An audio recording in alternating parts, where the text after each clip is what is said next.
Every summer, I go on vacation for a week with my family up to a lake in New Hampshire. And all of us go. My parents go, my sisters and their families, and I go. And we rent this big house, and we spend the week together. And I bring my Mass kit so that we can start each day with Mass. And my nieces and nephews really like helping me set up for Mass and break down after Mass. And on one morning, my nephew was helping me. And the first reading of that day was the story about the manna raining from heaven.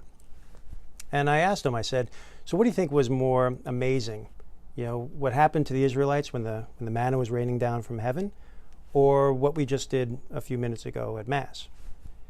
And he said, the Mass. And I said, that's correct. I said, and why is the Mass more amazing than what happened with the Israelites in the desert when the manna rained down from heaven? And he said, the Eucharist? And I said, yes. I said, the Eucharist is what makes it more amazing.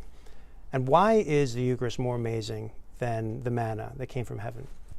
And he thought for a second. He said, well, the manna was just bread, but the Eucharist is the body and blood of Christ.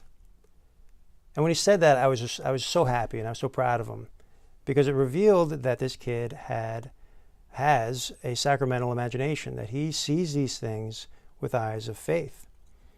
And in our secular world, the secular imagination is just so shallow.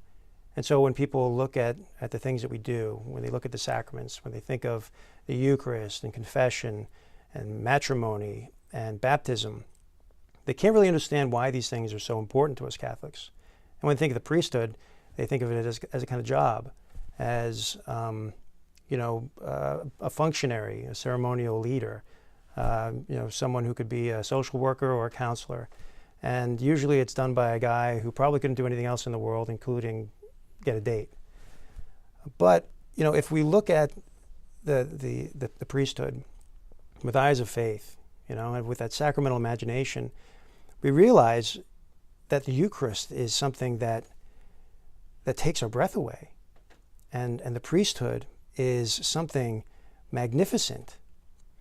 And so as Catholics, when we consider the priesthood, do we think of it in those terms? Do we have a sacramental imagination? Do we look at these things with eyes of faith? Because if we don't, we have to ask ourselves the question, why not?